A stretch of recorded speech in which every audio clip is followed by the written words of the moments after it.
与贺昭冷战的第二天，我在花店遇见了贺昭。此刻他正在陪谢涵选花，眉眼含笑地看着谢涵手捧满天星。不知是不是心灵感应，贺昭朝着我的方向看了一眼。只不过在他抬眼望过来的瞬间，我就转过了身。透过面前的玻璃，我看见贺昭的嘴唇动了动，似乎是想开口叫我，只是不知谢涵说了什么。他霎时转头回应。一直到我离开花店，贺昭都没有主动与我相认。刚坐上车，不知道是不是刚才风太大迷了眼，此刻眼中隐隐有些泪光。我就坐在车上，静静地看着贺昭付款过后，主动牵过谢涵的手走出花店。冷风迎面吹来的那一瞬间，贺昭立马摘下帽子戴在了谢涵的头上。看到这，刚刚的眼泪再也控制不住，潸然落下。这天我独自一人去了墓园看妈妈。这次我没有再像之前一样安静地述说着贺昭的温柔，只是望着妈妈的墓碑哭坐了一整天。直到临走前，我的脑海中依旧回荡着贺昭的那抹笑容，那样的笑容是我久久不曾见过的了。我抬手抚摸上墓碑上的照片，小声说道：“妈妈，你会支持我的，对吗？”打开家门，屋内一片漆黑。所幸我早有预料，可是看见餐桌上留了一天的早饭，我的心还是抽疼了一下。那是我出门上班前特意给贺昭做的皮蛋瘦肉粥。想起刚在一起的时候，我对做饭一窍不通，常常一桶泡面就算一顿饭，心情好时还会给自己加根肠。可是贺昭总是不厌其烦地蹲在我宿舍楼下，只为了给我送饭。直到一次贺昭急性肠胃炎，我心疼他，一个人半夜躲在医院走廊偷偷哭。从那之后，我就开始跟着菜谱一步步学习做饭，直到现在，我已经可以按照贺昭的口味做出一桌菜。想到这，我拿起勺子，一口一口吃光了这碗皮蛋瘦肉粥，眼泪掉进碗里，再吃进嘴里，味道格外苦涩。刚喝完，贺昭的电话就打了进来。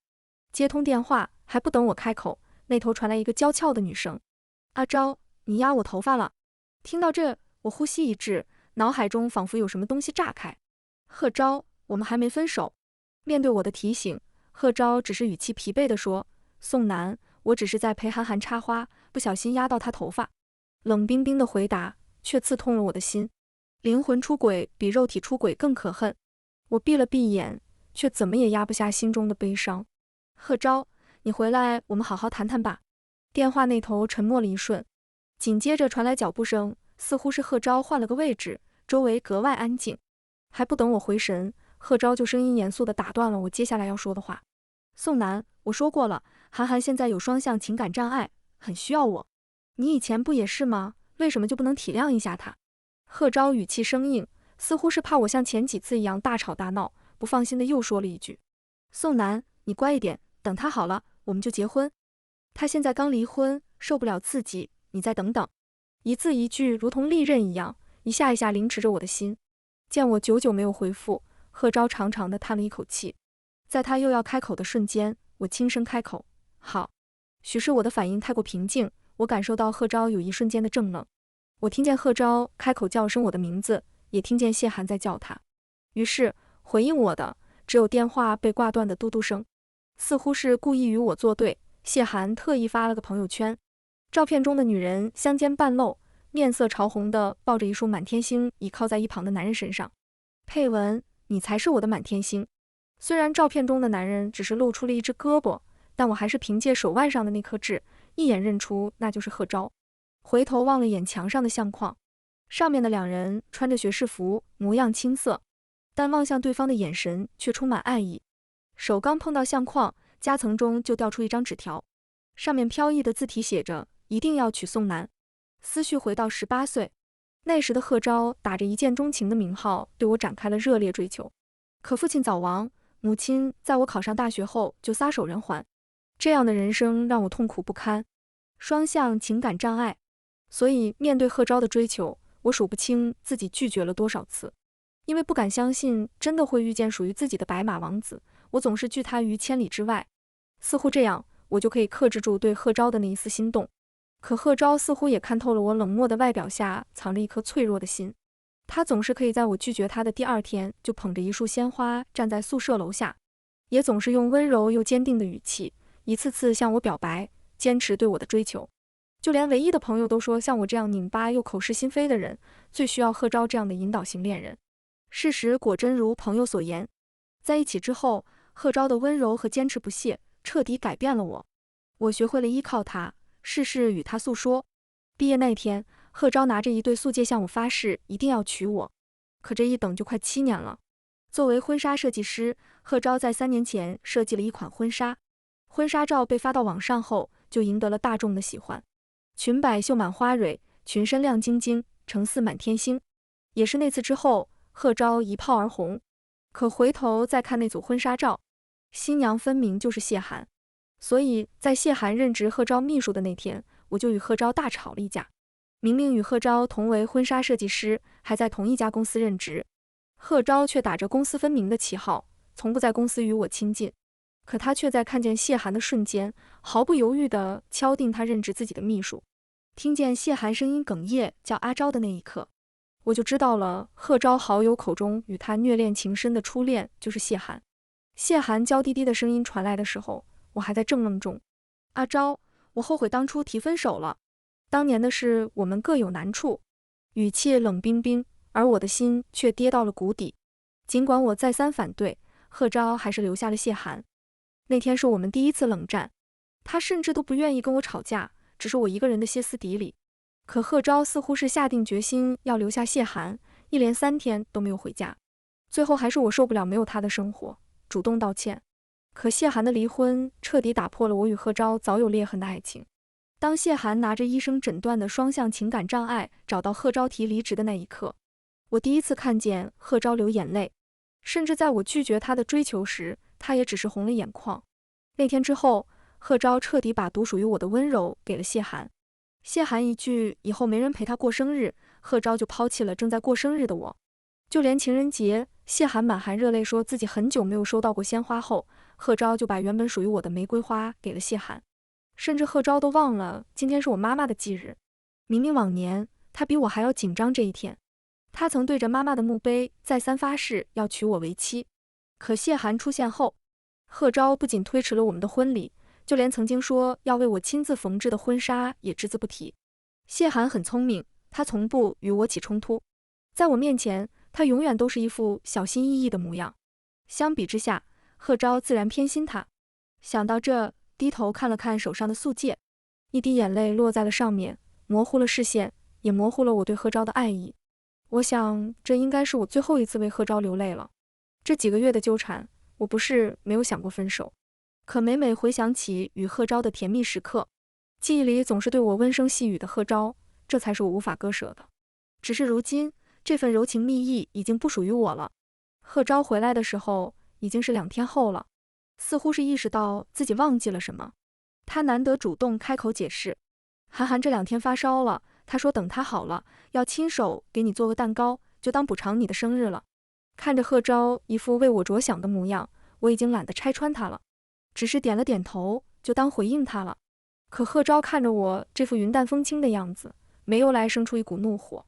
下一瞬，手中的茶杯就被人一把夺过，摔在地上。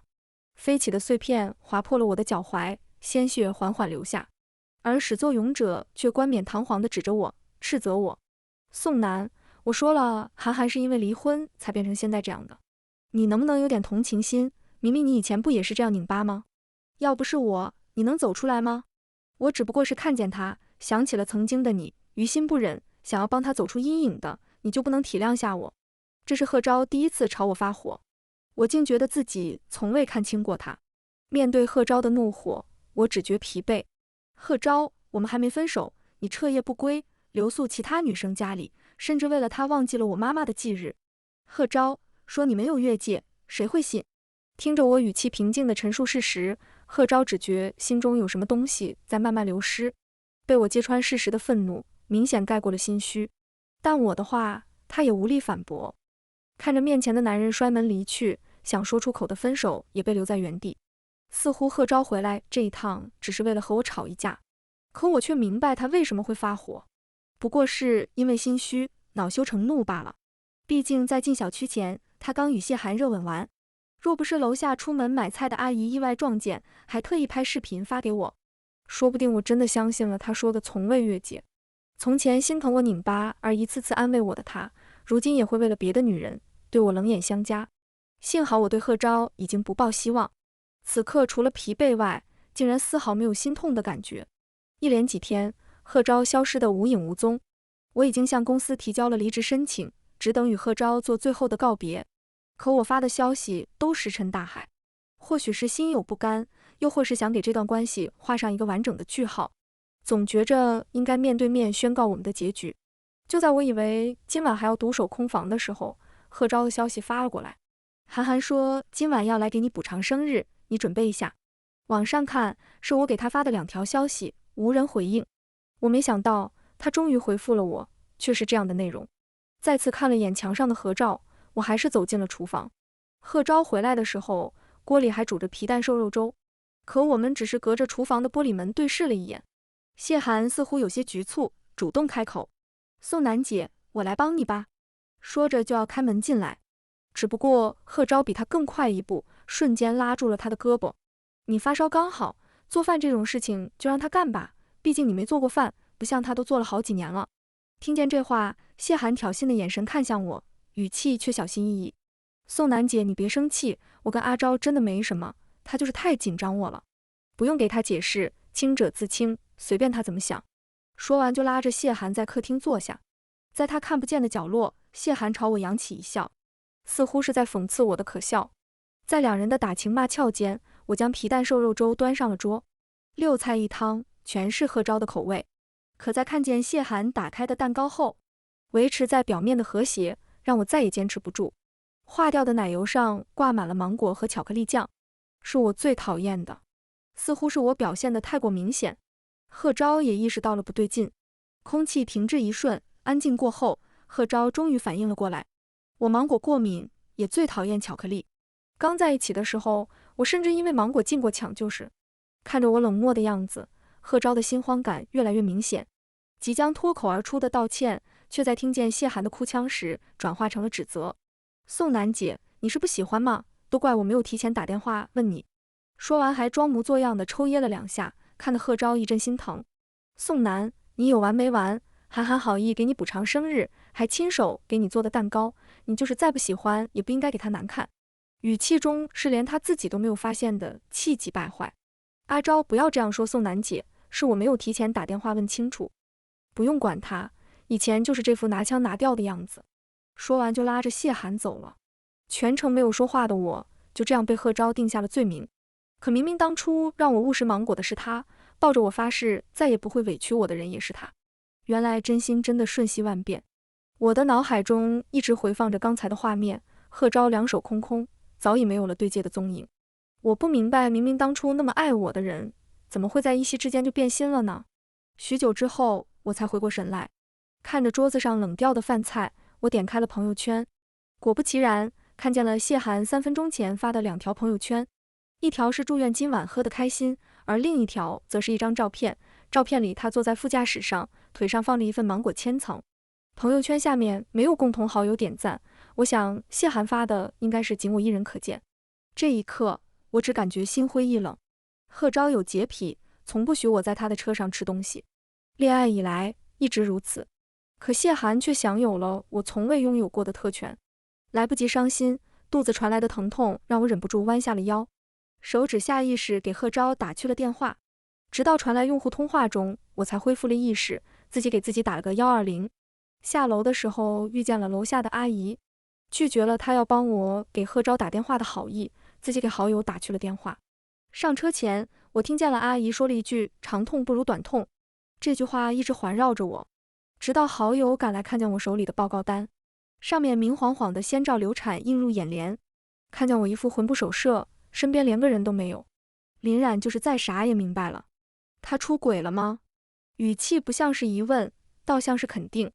我点了点头，下一秒，一个温热的怀抱紧紧环住了我，哽咽的声音在耳边传来：楠楠，你怎么这么傻啊？我们不结婚了好不好？一个人也可以活得很好的，不是吗？真正爱你的人是不会舍得你受委屈的，独属于你的温柔是不会分给旁人的。他不是引导型恋人，他只是中央空调，这样的人配不上你的。是啊，一个人也可以很好的。贺昭没出现之前，我的生活按部就班。可贺昭出现后，我的生活多了猜忌、退让，这些远远超过了他带给我的幸福。看似美好的爱情，也不过是贺昭一个人的深情和我无数次的忍让。回头再看，所谓的一见钟情，也不过是早有预谋的见色起意。这一刻，我彻底失去了对贺昭的爱意。在林冉的陪伴下，我很快就出了院。林冉劝我留掉这个孩子，可我却想留下。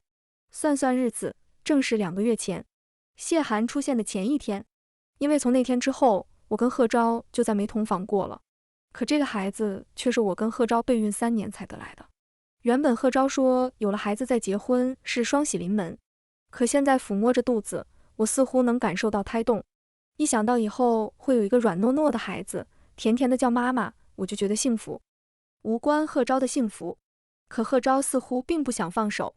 在微信上通知贺昭分手后，他一连给我打了3个电话，全被我挂断。我并不觉得贺昭是舍不得我，不想分手，这更像是他不敢相信我挣脱了他给的枷锁。见我不接他电话，他发过来了一张照片，点开照片是一张婚纱草稿图，可泛黄的纸张和晕染的线条昭示着这张图的时间久远。若换作以前，我早已欢天喜地，恨不得昭告全世界我跟贺昭的喜事。可现在，光是看着我跟贺昭的聊天框都觉着恶心。直到拉黑贺昭后，心情总算舒畅了。问了公司我的离职申请已经在走流程了之后，我订了去西北的机票。我18岁的梦想就是穿着最爱的红裙在沙漠上奔跑。可每次提出之后，贺昭都只会摸着我的头说：“楠楠，把最美的样子只留给我一个人看好不好？”因为爱，我只会一次次妥协。只是如今我才明白，真正爱你的人会爱你的千面，爱你的梦想，更爱你的自由。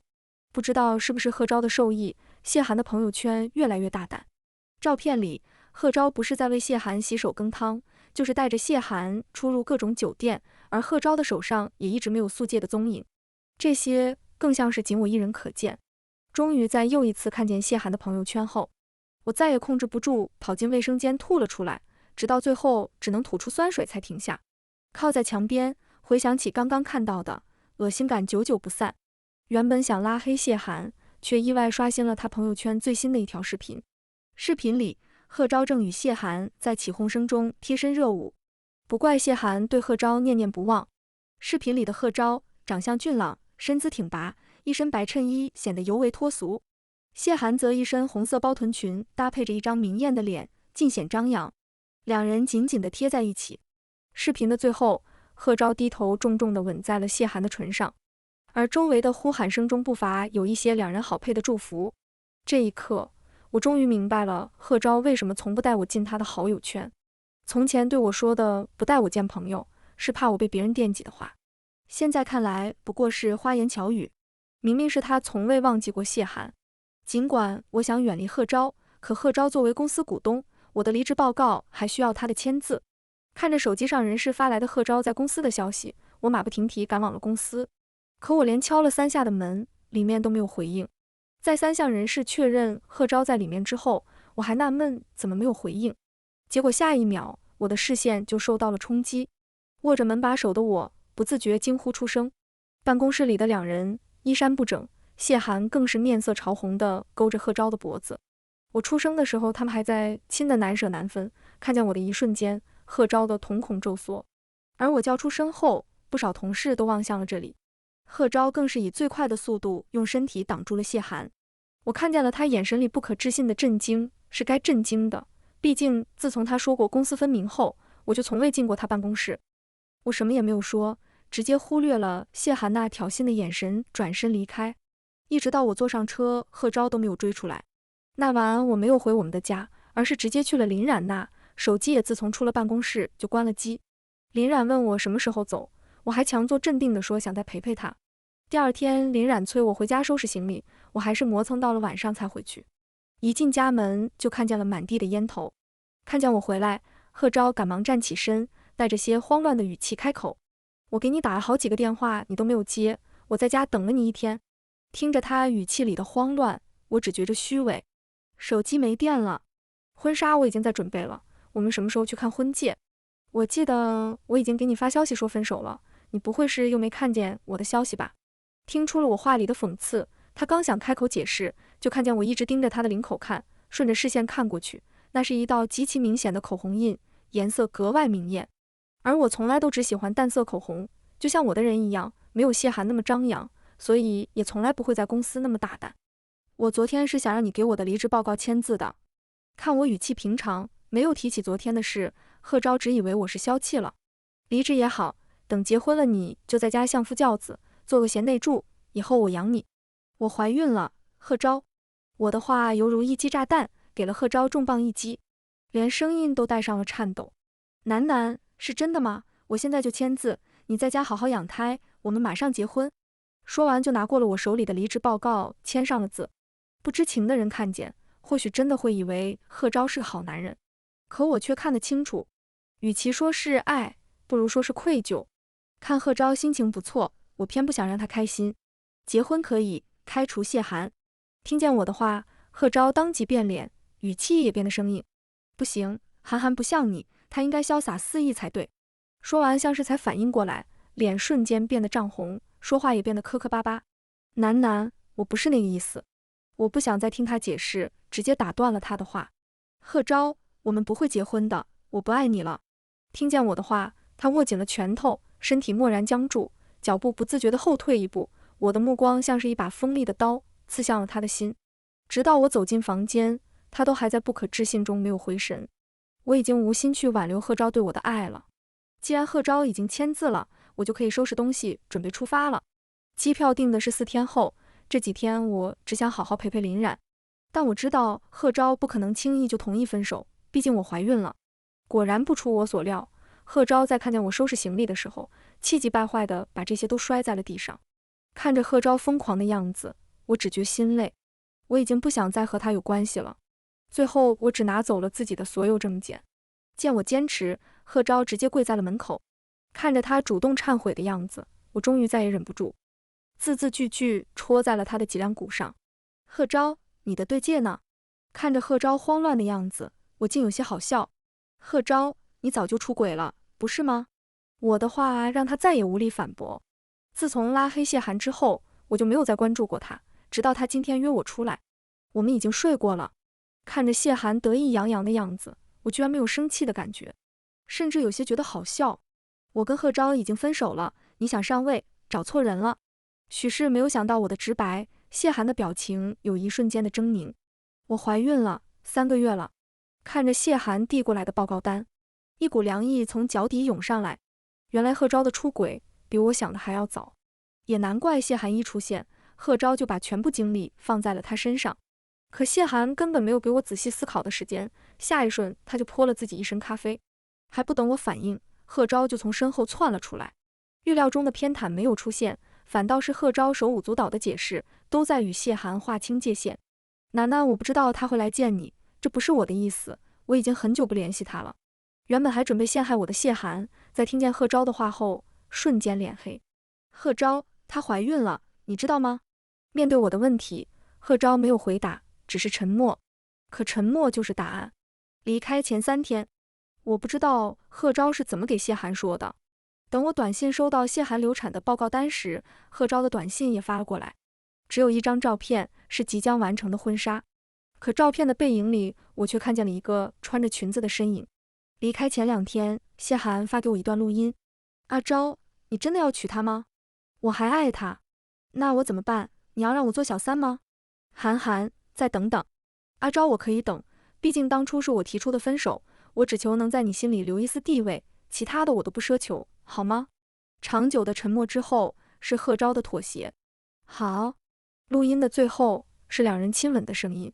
不知道谢寒是不是算准了时间，录音刚刚放完就被撤回，紧接着发来一张照片，是谢寒穿着婚纱的照片。那件婚纱正是贺昭口口声声为我做的。这次我手速极快地保存了照片，连同之前谢寒挑衅我发的所有照片一同发给了贺昭。放下手机后，我抬手抚摸上肚子，这次是真的不想再与贺昭有一点关系，即便这也是我的孩子。可一想到贺昭在我怀孕1个月前就与谢寒厮混在一起，我只觉恶心。许久之后，我回过神来，预约了流产。这晚贺昭给我打了无数个电话，直到第2天躺在了手术台上，贺昭的电话依旧没停。不知道是不是我的样子实在太过死气沉沉，林冉抱着我痛哭出声。医院的人不明所以，但看见我虚弱的样子，还是纷纷出口相劝。这一刻我才惊觉，世上还是好人多。从前我只当贺昭是唯一的救命稻草，将全部精力都放在了他身上。现在回想，只觉可笑。可我的身体实在太过虚弱，医生不建议出院，就连林冉也在一旁劝我养好身体再走。就在我操作退机票的流程时，接到了贺昭的电话。如果知道这个陌生电话是贺昭，我是绝对不会接的。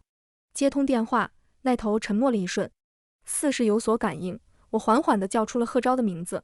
电话那头传来嘶哑的声音：楠楠，婚纱我已经准备好了，你什么时候回来？回应贺昭的只有电话被挂断的嘟嘟声。原本我是再也不想见贺昭的，但贺昭还是不死心，他把电话打给了林冉。或许他也知道林冉是我唯一的朋友，许是彻底厌烦，又或是不想再让贺昭骚扰我身边的人，我还是决定回去一趟。可出乎我意料的是，贺昭并不在家，门口乱放的鞋子昭示着贺昭出门的仓促，遗留的手机还停留在与谢涵的聊天框。可我已经不想再知道内容了。客厅正中央摆放着婚纱，看了眼墙上日历，今天正是我们的恋爱7周年。等贺昭回来的时候，看到的就是我捏在手里的流产报告单，以及一地被剪碎的婚纱。看着他憔悴的面容以及不可置信的眼神，我只觉无比畅快。直到我坐上林冉的车，从后视镜里还能看见贺昭追车的身影。一连几天，贺昭都准时出现在林冉的小区门口。不知道贺昭是不是为表决心，证明他最爱的人是我，贺昭开始对我疯狂示爱。先是在朋友圈官宣与我的合照，后又主动邀请我和他的好友聚餐，可我全都装作看不见。见我不为所动，贺昭开始每天用陌生号码给我打电话发短信，甚至发来了他曾经置办婴儿床的视频。我当然知道他曾经有多么渴望孩子，自然也知道他如今只是贪恋我给他带来的舒适。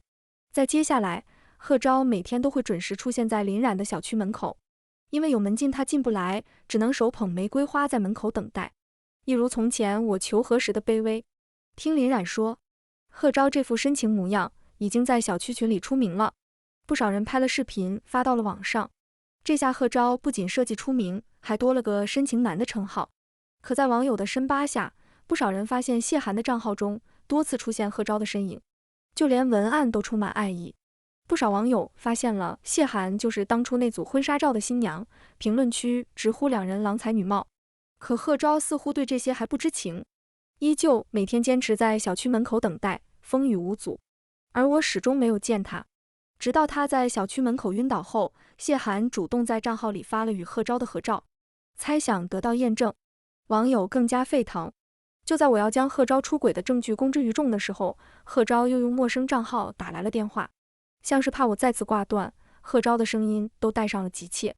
楠楠，我不知道网上的事情，是谢涵自作主张，我已经开除他了，以后他都不会出现了。见我不说话，贺昭又小心翼翼地试探。楠楠，他以后都不会再打扰我们了，你别生气了，好吗？求和的话在我听来更像是火上浇油。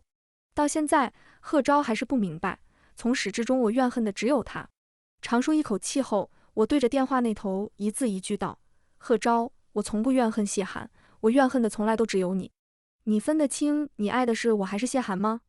是你既要有要，游走在我们两个人之间，自始至终你只爱你自己。我的话字字诛心，让贺昭哑口无言。毕竟我说的是事实，是他忘不了谢涵，又不放不下我，现在也不过是自作自受。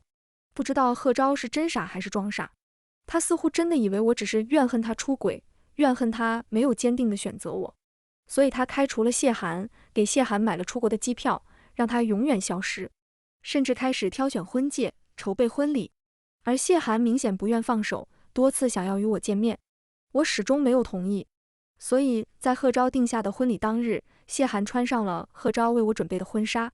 幸好贺昭反应得快，在化妆间发现了谢涵。坐在车上的我看着手机里谢涵发给我的视频，立马将原本开往机场的车调转方向。所以当我看见面前宣读誓言一片深情的贺昭，我只觉虚伪至极。在他看不见的角落，一个身影朝着后台跑去。在贺昭宣誓完，深情款款望向我的时候，台下的共同好友也纷纷鼓掌，而我只是静静地看着单膝跪在我面前的贺昭，看着在后台朝我点头的林冉，这一刻我才露出笑脸。台下的掌声开始缓缓停下，变成了议论声。贺昭不明所以，直到一声阿昭在身后响起，贺昭瞬间僵住。在他回头的那一瞬，终于明白了大家为什么不祝福他。身后的大屏早已不知何时换成了他和谢涵交缠的视频，是刚刚在化妆间他命令谢涵脱掉婚纱时，谢涵强吻他的视频。而此刻，谢涵正穿着婚纱站在台下，定定地看着他。来不及思考，贺昭立马双膝跪地，抱住了我的大腿，嘴里慌乱地解释着：“楠楠，你听我说，是谢涵，他说他马上就出国了，想跟我最后告别。我也没想到他会强吻我，我真的改过自新了。”看着慌乱到口齿不清的贺昭，我只觉得好笑。我抬手钳制住他的下巴，冷声开口：“贺昭，你应该想想，今天过后，你在网上的深情人设会不会塌房？”这一刻，贺昭才惊觉周围的人全都举着手机。站在台下的谢涵，嘴里还不断喊着“我愿意”。看着面前心如死灰的贺昭，我只觉心中无比畅快。我转身离开，再不回头。自那天之后，贺昭再未联系过我。对于网上的那些，贺昭也只是否认自己与谢涵不是恋人。可一些网友却意识到了不对劲，直接冲了谢涵的评论去。直到我整理了贺昭出轨的证据，整整12页 PPT 发出，贺昭与谢涵彻底沦为网友口中的狗男女，而贺昭的名气也一落千丈。不少人扒出了贺昭的公司股价瞬间暴跌。谢涵也被大众认出，出门都会被骂小三。在他想寻求贺昭庇护的时候，贺昭却再次将他推上了风口浪尖。谢涵的病历被贺昭发现了是伪造的，就连离婚也是因为他自己婚内出轨。贺昭对谢涵仅存的滤镜破碎，直接将谢涵当初勾引他时发的大胆言论和香艳照片公之于众。这下谢涵彻底出名，连家门都不敢出。而贺昭也没有好到哪里去，因为他公司股价暴跌，不少股东都在向他索要赔偿。现在的他不仅负债累累，还因为时常被路人认出谩骂，不得不东躲西藏。这些都是林冉告诉我的。而我也将自己身穿红色婚纱在沙漠中奔跑的照片发在了社交账号中。这次我活出了自己梦想的样子，成了网友口中的自由新娘。